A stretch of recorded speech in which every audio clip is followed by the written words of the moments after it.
Welcome back to A Second Chance at Love and Marriage. I'm Shanice. And I'm Sean.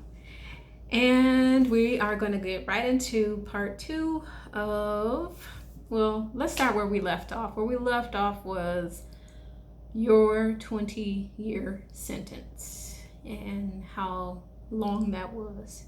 Yes. And how we were within 21 years of you being sentenced, we were married for 12 years. Yes. Until we divorced. So during that 8 year, well, even before that, I just want to emphasize how strenuous, just it was mentally on our kids. That's we fasted, literally. Me and my kids, we fasted and we prayed. My kids were younger at the time. Right now, thank God, they grown. They 22 and 26 years old. But and then we did a lot of back and forth traveling to see you where you were in prison, and then we moved to Nebraska. But all that is in part one, so I don't want to go through that again. So after the divorce, where are we? Well, after divorce, it just really made me take a step back and identify who I was as a person. And my faith was important.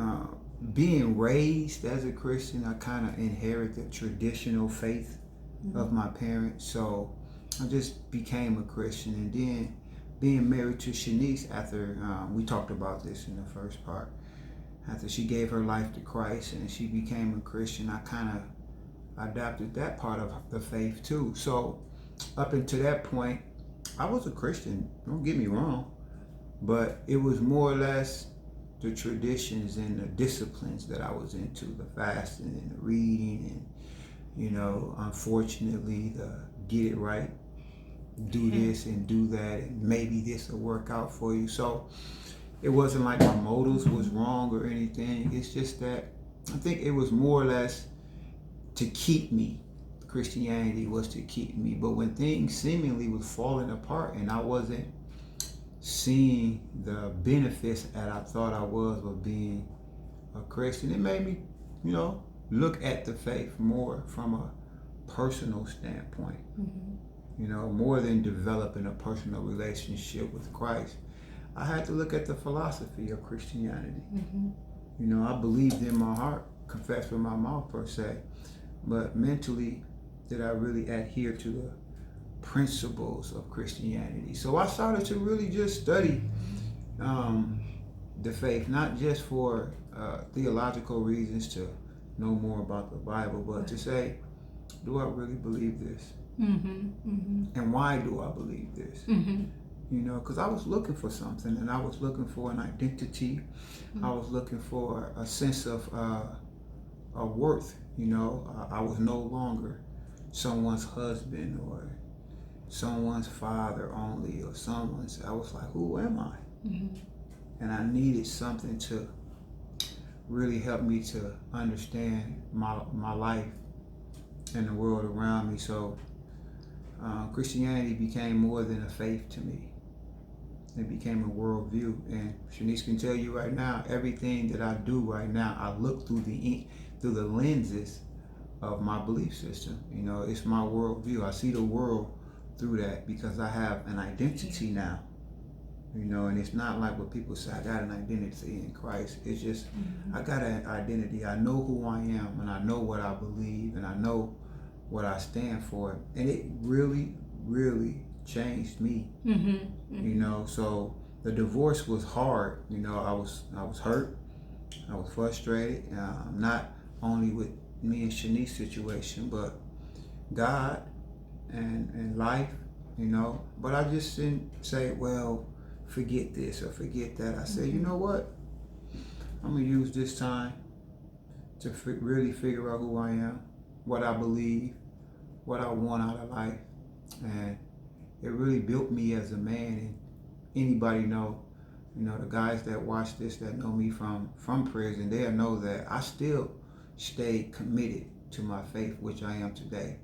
But I wasn't rigid. I wasn't type of person that's trying to convert the world in a sense, more or less. I became more of a man. I became more of a practical, down to earth.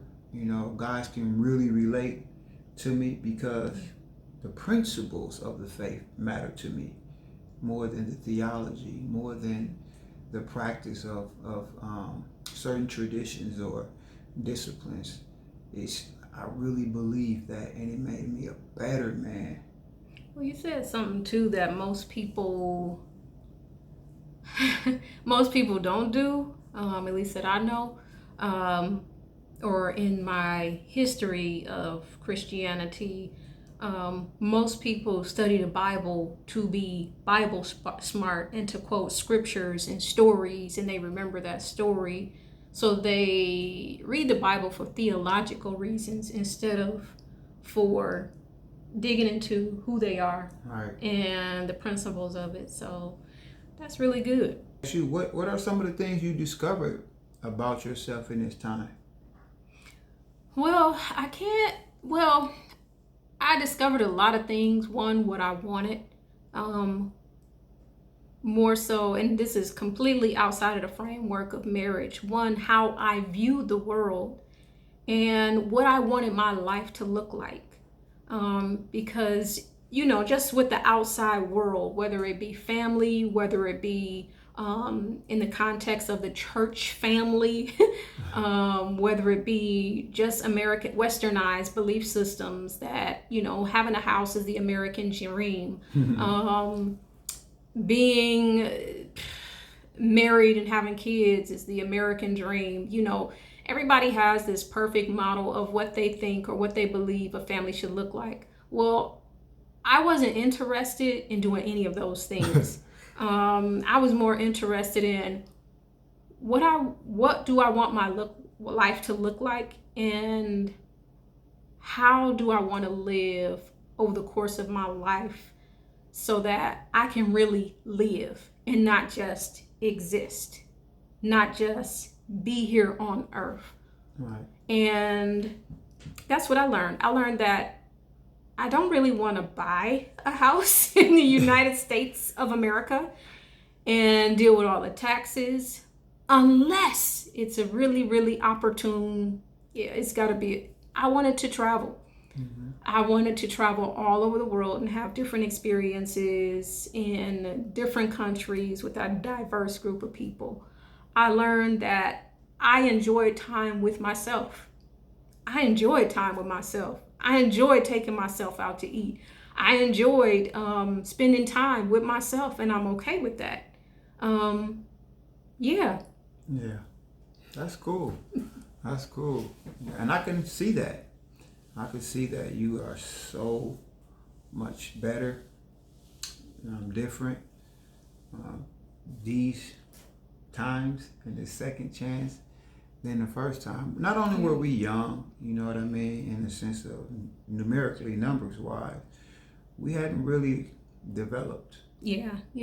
In a sense of being, it's circumstances. Sometimes you are forced in situations, having a child at 19 and trying to change your life and trying to find, you never get a chance to really look, because life is happening, and marriage is happening, and things are happening. But when a thing that seemingly look bad make you take a step back and say, you know what, I gotta find me, it can do some powerful things. And I see that it really did some powerful things in your life, and I do admire that, because from my perspective, I didn't know what you were going through in the sense of development.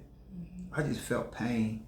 Yeah. I felt sadness for the situation, but for you, I'm like, man, she got to raise these young men, already we think this is a pandemic, this COVID stuff, but we've been living in a pandemic of absentee fathers, especially in the Black community. Yeah. So I'm like, man, I done put her in this situation where, man, but you did a great job, not only with the boys, but the person you've become, and I'm proud of that, because I was worried about that. I was worried about what would happen to you in this world that likes to pull and label and conform and try to make you become something, but yeah, and I think I really got to, probably over the course of maybe like 3 years ago, I really began to deal with a lot of the labeling and taking off some of the layers as far as what people believed about, because a lot of times you wear that as a person, like what people believe about you. They prophesy what they think your future is going to be and what it should look like. So I have a lot of that. I have a lot of things, you know, what in every title, whether it be, you know, sister, whether it be minister, whether it be daughter, everybody, you have all these views attached to you, or perspectives, based off of that person's paradigm, based off of their mindset. And so I had to unpack all that. I had to dig that out of me, because it became deeply rooted in my identity and who I was, and, you know, a lot of self-fulfilled prophecies, or, you know, making a prophecy come to pass on my own. And I had to push all that off the table and decide, what of these words, whether they be somebody else's words and that don't really align with my purpose and my future. I had to decide, like, do I want to do any of that? Right. And I don't want to do any of that. I never wanted to do any of that. Right. I never wanted to be a lot of the things that people were saying I should be. And I realized that I led a very hard life. Right. Period, point blank. It was hard. Yeah. It was hard. Being a Christian, all of that. Being a single mom, all of that. It don't matter. It was hard. Things became more easy for me. I was able to do things at ease and in a flow, probably over the past 3 years, realistically. And my mindset about the world and what was going on in the world, and about my own life. That's most important, about me, about my own life, about my children, about my relationship with my mother and my family members. All those things began to change. Yeah. All my perspective about it began to change, because my perspective about me began to change. I realized that in this picture, I'm the most important person. I'm the most important person, but in years prior, I didn't think of myself as the most important person. Therefore, I couldn't give my best to any of those relationships. Therefore, I had to carry the baggage of other people's expectations of me, what I should be doing, how I should be doing it, instead of just embracing who I am, what I desire to do, what I desire to give, to the world and to my family, all of that. So now I'm in the flow. But before all of that, well, what I discovered about myself was, you know, that I didn't know who I was in a sense of why I believe what I believe. It's going back to the whole Christian paradigm type of thing. So I had to really discover who Sean was, you know, and it happened when I was writing this book, you know, and the book really was to minister to other people using Christian terms, but it really exposed me. And I'm like, man, that's what I really believe. As I'm writing, I'm like, that's what I really believe, you know? And this is why I believe that. And this is why I believe that. It's not just because my mom or my dad or Shanice or some church person that I listened to said that. This is why I believe that. You know, so it really helped me to discover some things about myself that I didn't really look at. And it actually made me more selfish. And sometimes that word get a bad name. When people say you selfish, we automatically think a person that thinks solely about himself for the benefit of himself, and he say forget the rest of the world around him. Right. But when I became selfish, I became more self-conscious, you know, of my opinions and my belief system versus other people's opinions and belief system that had snuck into my viewpoint. So I became selfish with my ideas and what I believe. And I wasn't trying to force these things on people, but I definitely no longer allow people to force their belief systems on me.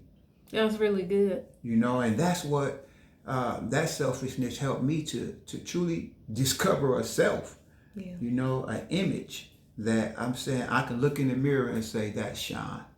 Yeah. That's Sean. That's what Sean believes, and that's what Sean stands for. And it was great. It was great, and that was journey of self-discovery.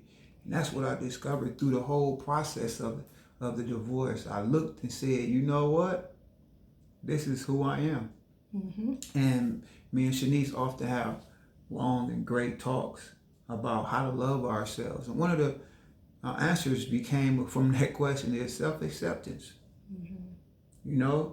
It's a lot of things about ourselves when we get to looking at deeply that we haven't accepted because people have said something negative about that.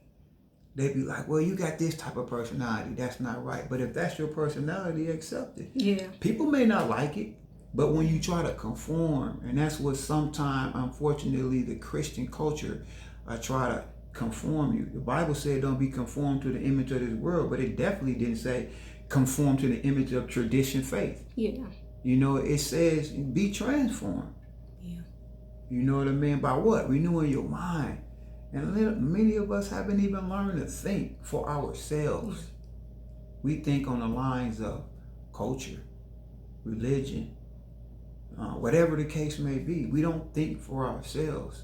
So when it comes down to being selfish in a positive sense, we have never taken time to be selfish enough to discover what we really believe. And then we get mad for people telling us what to believe because we don't have a belief system. But when you develop your own belief system, you allow people to be free. And they can even suggest or even try to tell you what you should do. But you say, no, thank you. No. I already know what I believe. Exactly. You know what I mean? So I didn't argue with other people that weren't Christians. I didn't argue with other people that didn't believe what I believe. Yep. I just simply said, okay, no, thank you. That's not for me. Mm-hmm. You know what I mean? And I started to be freer. Yeah. The whole aura of my persona changed. I was freer. I was truly happy. I'm already a kind of an outgoing type of person, but I was truly happy when I woke up every day because I wasn't trying to perform or be nothing for nobody. I was Sean. Right. Now, we're going to get to that part of what I discovered. So, it's April 20 what? And you were released? Oh, April 29th. April 29th. 2021. 2021, the year we're in right now. Mm-hmm. And he was released. And our son Donovan came to pick him up. We're going to try and move this ahead a little bit but our son Donovan came to pick him up. Donovan had just bought his own car, came to pick him up. So Donovan, of course, he's seen him and talked to him throughout the years, but as a free man, this is the first time since Donovan was 1 year old that he's seen you outside of prison. Yes. Yeah. So that in and of itself is a lot. But then we talk. My son asked me, Donovan text messaged me and he said, Mom, is it okay if Dad wants to say hi? Is that okay? And I'm like, yeah. Now, at the time, I was in Georgia, staying at a family member's house because I was like, oh, great, he getting out. Couple days later, I'll be in Ecuador. So yeah, I talked to him. Okay, I say hi. I'm really excited for you guys. I'm so happy that he's out. That's amazing. Okay, then we get on the video call. And you at your mom's house, all the, family members and stuff over. For sure. Yeah. So what was your thought though? Well, so I had a number of things, actually relieved from being incarcerated for such a long time. Happy, but kind of like frustrated. I ain't gonna say not in a bad sense, but frustrated with like, okay, what do I do? You know what I mean? It's options. I have that I didn't have before. In prison, you can talk about, I'm gonna do this and do that. But when these options there, I may be frustrated if it's not maybe a good word. Maybe I was a little confused about, okay, directionally, what should I do? I'm staying at my brother's house, which is a great deal for me, but that's not where I want to be. You know what I mean? The woman that I love is in Georgia, but on the way to Ecuador. So I'm like, man, I believe, the whole time while we were not together, I always believed that I would eventually get back with this woman. Yeah, because what was going on during this 8-year time period that we were separated? You had some people praying? Man, everybody that believed, that listened to me knew what I was believing for, and they was praying in agreement with me, no matter how circumstances and situations had looked. Because at time it looked bad for us. It looked bad for us coming together, and it looked impossible. You know what I mean? And I was holding on. Maybe it was heart more than anything else. It's something that I really wanted. But what I had discovered of myself is that the God essence inside of us, when we talk about having the Holy Spirit or whatever, the God essence teaches us to command the day. And I don't believe naming and claiming and you say some stuff or whatever, but you create an environment that's conducive to what you want. So I not only spoke existence of me and Shanice being married again, but I told myself, if I present to her the best version of Sean Hemphill, not anybody else's ideal of me, that I believe she would love me. So I created that image, and I spoke that image, and I exuded that image. So everybody that came into presence with me, when I told them what I believed, they believed it too. It's like I made them believe it because I spoke it with such force and vigor and believing it in my heart that the God essence inside of me was creating a reality that I sit in the presence of today, and I thank God for it. That's interesting. Me, on the other hand, I just wanted to, I'm like, Lord, I remember praying actually a couple times, and it was in April, knowing that he was, going to be released even a couple days sooner than what was expected. And I remember praying, I'm like, Lord, God, I just thank you right now that whoever you're going to have Sean to be married to. And then I actually said, I pray for them, I bless them. And I accidentally said me and Sean. And I'm like, in the name of Jesus, I just, Father, whoever he's supposed to be with, I pray that they live a very happy life. May he go on and live his life.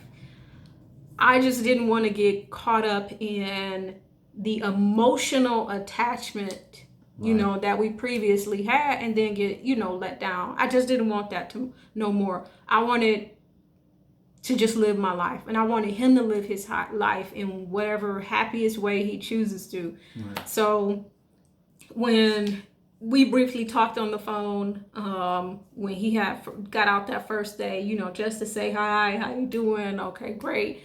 Donovan was with him and Donovan had a great day, and Devin too in the days following, and this and that. So I'm in Ecuador. May 1st, I think it might have been the next day, probably May 2nd, actually. And because of some other things, I wanted to give him a call and let him know about something. And so when I did, he got to telling me about his, his time spent with Donovan and Devin. And I'm like, man, I was just really happy for them. Yeah. I'm like, all this time, when you have prayed about something for years, you believed, you sat in your living room and you prayed that, being a little kid, that your dad would come home. And that, to see them just enjoy the presence of their father and just to hear about it from him and just how much he loved it. And I'm like, okay, well, anything else that has to do with them, can you just deal with that? Any appointments that anybody's trying to get me to make, can you just And so he was like, definitely, and really over the top excited about scheduling doctor's appointments, dentist appointments, and all that kind of stuff, and helping them find that. But then he asked me, he was like, well, do you mind if I call you again tomorrow? And then I'm like, okay. I don't know. For some reason, I just went with the flow of it. I'm like, okay, well, because you guys have to remember, we started off as friends. Yeah. We started off as really close friends, and our relationship grew, and we just always talked on the phone together, always shared everything, basically. Yep. True that. And it was like, and I didn't put like 2 and 2 together in my mind. I just wanted to hear what they was over there doing. So I was like, yeah. And then so that evening you had called me again. Now this is on WhatsApp, so we was on video chat basically. Right. And can I call you again tomorrow? Do you mind? And I'm like, okay. But then that third day, I'm like, what's really going on here? And I was like, what did I tell you? Do you remember? Yeah. But before I go there, what? Let me say this. Like, me and Shanice hadn't seen each other since the day that we told Donovan, or he already knew that we were getting the divorce. And that was in the year of 2011. And I think it was November, around November. And the divorce was finalized in 2012. And I hadn't seen her since then. Periodically, we would have disjointed conversations on the phone, to say the least, and some letters back and forth, and things were, kind of messy, to be honest. And I hadn't seen her. You could see, pictures or whatever, and I hadn't even seen many pictures of her, things like that. So like my mom, she hadn't seen me in a while because she had got sick, so she wasn't able to visit. My mom wanted to see me. You can hear a person or you can see a picture, because I used to send pictures all the time. But she wanted to see me. You know what I mean? And I mentioned that because when when Donovan initially called his mother, I didn't want to just hear her. I wanted to see her, because seeing a person, you could tell a lot. The eyes tell a story, or just life is sometimes revealed in the face. Like, we had been not together for almost 10 years. I wanted to see how that affected her in a physical sense. I didn't want to see her looking bad or see that nothing. I just wanted to see if she was okay. And when I saw her, I'm like, man, she's good. She's good. It's like, she didn't age in a worried sense. The weight of those years or the hardship of life didn't age her and make her look like, man, she's been through a lot. Even though I know her story in a sense, I knew she had been through a lot. She didn't let it affect her, and I was happy to see that. I still loved this woman at this time, so I didn't want her to look all, stressed out because of my situation. Because in reality, I had dealt with a lot of my own stuff, so I didn't allow those years in prison to age me in a physical sense, because I dealt with it. So I wanted the same for her. I wanted that freedom. I wanted to just see that she was okay. And believe me, when I saw her, I said, yeah, she okay. She okay. And that made me want to see her more and talk to her more, because I was happy that at least she was okay. Because I didn't know, because like I say, a lot of our conversations was disjointed, and we really didn't get a chance to talk when I was in prison like that. So just to see her in that capacity made me say, okay, I know it affected her, but at least she made it through the situation, and she didn't let it break her down. She's a strong woman anyway, so that made me realize that, okay, maybe there's something that I can pursue, in the sense of not just trying to heal the wounds, but maybe develop something that was supposed to be in the first place, but now we may be at a better state. So all the time I'm talking to her and asking her, can I call? I wasn't trying to manipulate. I wasn't trying to make her feel some type of way. I wanted to talk to her, and I shared with her probably at that third conversation, that I still loved her. I still desired to be in a relationship with her. But it wasn't going to be forced. I didn't want her to feel like, I said, I just want to be in this relationship, but I'm cool if you choose whatever, because you have a choice, but I don't want you to be in a relationship that you don't want to be in. Okay, but that's not the part that I'm getting at. The part that I'm getting at is, I asked you, I said, okay, wait a minute. What's going on here? Because I don't want you to think that, I said, I'm saying call you and everything. I just don't want you to think that we're going to be like this, that we have that opportunity. And you said, I want to be very clear. Of what? I know what I want. I said, well, you know what? You've been locked down for a while, okay? Yeah. I said, Milwaukee is a very thirsty city. Why don't you see what your options are? Look into things. You might feel something else. You get out there, you might feel something else. And you said, I know what I want. I've had 8 years to think about this since our divorce. And I know what I want. And it wasn't as if, I needed to, I'm 47 almost. I'm 46 years old, be 47. I'm not a young guy. I'm not interested in trying to see this or that. I knew what I wanted. So I understood what she was talking about, and I understood what she said, but I did have this time to say, what do I want in a relationship? Who do I want to be with? And every time, whether I was mad at her or frustrated with the situation, it always came back to you. So at that point, I had processed what she was trying to tell me to do. Like, go out there. I had already processed that. I said, I want this relationship. I will be okay, like I said earlier, if she don't like the best version of me, because I never offered her that before. But this time I'm going to offer you Sean Hemphill. No longer this person or this person's ideal of me or your ideal of me. And if you don't like that, I'm cool with saying I release this situation or whatever you want to, however you want to term, put it in terms. I'm cool with that, because now I don't look as she rejected me per se, but she don't like the man that I am. But I like this guy. Right. And if she, say, okay, I see him and I respect him, but that's not what I want, I'd have been cool with that. I just thought she never had a chance to know who I was.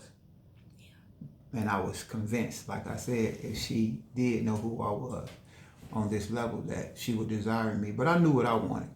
I knew what I wanted when I got out. And it was to be in a relationship, an intimate relationship with Shanice. And so with that being said, I went with the flow. I went with the flow of, I didn't say really respond anything back to him to, right. Push him back right. after I already pushed once. And he said, I'm right here. Mm-hmm. And so from then we talked to each other and texted every day that I was in Ecuador for 7 weeks. So from the time that I got there until, so people say, oh, that was really quick. Yeah, we pretty much made the decision that, like he said, he 46, I'm now 47. But at a couple months ago, it was like, in which, this is the surprising thing.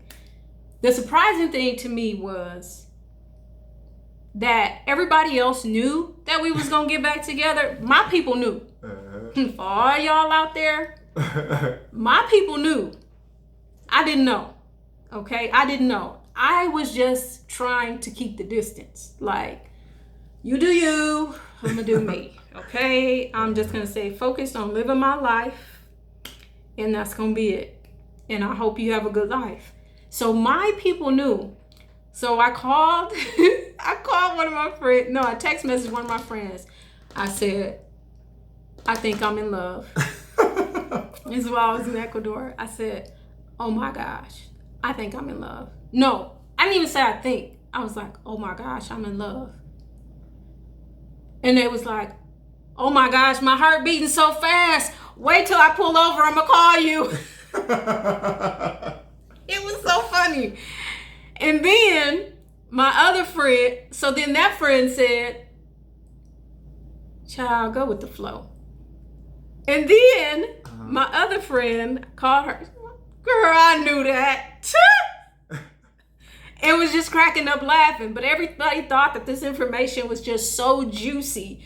And I knew it was going to happen. I knew it. When you was like, yeah, he out, he with the kids. I knew you was good. And I'm like, really? Y'all knew this? How did y'all know this? And I mean, because I would hear certain things, even from friends that I had back in high school. And I'm like, yeah, he in jail. So what? That's him. I'm here. What's up? Right. And they, girl, please, you know y'all gonna get together. And I'm thinking like, can't you get it through your head? He's in jail for 20 years and I'm a free agent. Why do you think that we gonna get back together? This is what I'm thinking in my head. So all of these people knew. And apparently my family members knew too. They're like, oh yeah, come on over, da-da-da-da-da. I'm way in Ecuador. They having some little family gathering at my brother's house. I called my mother. This is the funny part. So he has to go over there to do the video chat so I can show my mother, you know, where I was in Ecuador and say hi to her. Was that her birthday or no? No, I don't think so. No. Mother's Day? No, I don't know. No. I think it was it around her birthday or something though? No. It wasn't because her birthday is in June. Right. So we had he had went by my mama's house because I told her we're going to do the video chat. He video chatted my mother. Pausing for effect. My mother tells, you better come get this fine wine. And I'm like, what is happening right now? What is happening? She's like, you better come get this fine wine. And I'm like, okay. Then in the day before that, my mother-in-law says, yeah, he out here. He had to see. So all of the mothers were telling me that I better come get him. Now, we had already made plans and all this it was just funny. Right. How everything, it almost was like we were young again. It was like we was in our 20s again. Yeah. And this time it was a more mature love. For sure. And, you know, although there were times, you know, during my time in Ecuador, I'm like, wait, you know how if you catch the video on Instagram of him pulling me into the water, it was like that, like, okay, wait a minute, is that a red flag? Is that a sign? Do I need to be concerned? Are you sure? Because this me, and I'm not changing, and I'm not trying to be nobody, yada, yada, yada. Right. So it was all of that, but there was nothing that was like a red siren going off, like beware, beware. Everything was a flow. It literally was really just a flow. And you know, going back to the second friend, they like, just go with the flow. And I don't know why everybody was saying flow. These are two different friends who don't even know each other, but we just kind of went with the flow. And the flow was to have a virtual wedding. Yep. So that's what we did. So I booked my flight and I canceled my flight at one time. So I booked it again. And we got an Airbnb just outside of Miami, Florida. So it was Hollywood, Florida. We got an Airbnb for a month. Did a virtual wedding. Yep. After that, it was fireworks. Yep. We did a virtual wedding. My mom did the ceremony. Came back to Milwaukee around the 4th of July. I had to come back, and we got our marriage license and everything. Signed, and we got that, and we was married, you know, and it was exciting for me because you can believe something and you can hope, pray, and wish for this thing, but the reality of it still hits you, you know. So even though I had believed these things over the process of the time we were divorced and separated, the reality and the speed of it, you know, it was like I wasn't so much blown aback, but I was like, man, this is really happening. This is really happening. This is really real, you know. And I wasn't scared or anxious about the situation. I just was like, okay, This is what you've been preparing for. Mm-hmm. This whole time, you've been preparing to be a man to a woman. You have been preparing for this, so it's here. No need to be weary. Just go with the flow. Mm-hmm. And we had our ups, we had our downs, we had our interactions, but everything came about to the point was mature conversations. Yeah. Anytime we had an issue or a problem that came up, it was mature conversations. No blaming, no fault finding, no yelling and screaming back and forth. No, I'm leaving. Yeah, there was none of that. It was just that. And I think that, that's mm-hmm. maturity. Yeah. And none of the things, that we had disagreements about were, it was just two people getting to know each other all over mm-hmm. again and really merging together. And so that's all. It was really just us getting to know each other. For sure. There was nobody yelling at the top of their lungs. No, there was none of that kind of stuff.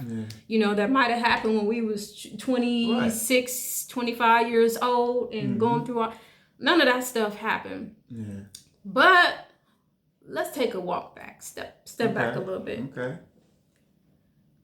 When he touched down, I got to Miami, Florida first. Mm-hmm. And I got to the Airbnb. Flight from Ecuador, it was an overnight flight. So it was like midnight to 5 something in the morning. Getting to the Airbnb. All right. And here's the thing. All things work together for our good, okay? Yeah. I was like, okay, I'm going to rent a car. He thinks that, because I found a really good rate. I always find good rates. He thinks that the Uber is picking him up.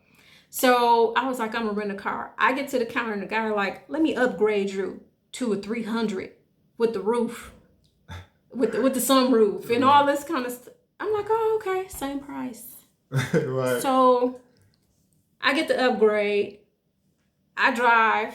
And then I'm like, I was like, well, call me. So call me when you land and get your luggage so that I can call the Uber for you. Right. And so he didn't know. So I was like, okay, let me jump in the car. Gets out the car. It was like a thing from a movie. It's like, you know how you see the romantic movies and people see somebody they've been waiting on for so long. Everything in slow motion. So it's hot at the airport. Yeah. I'm hot. I'm like, man, I got these bags. I'm a little nervous. You know what I mean? I've been talking to her, but I'm finna actually meet her for the first time. I'm a little nervous.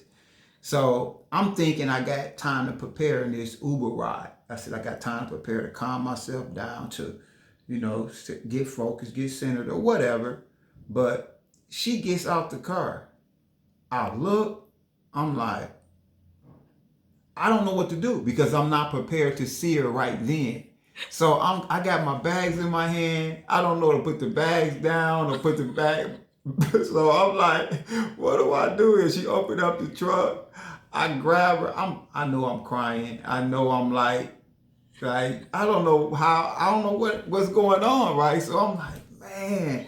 And then we get in the car. All I could do is touch her to make sure she was real, that this was happening. She probably looking at me like, what is wrong? What? Because he's so quiet at the time. And he like gently touches my leg to see. And you could tell he was like, is this real?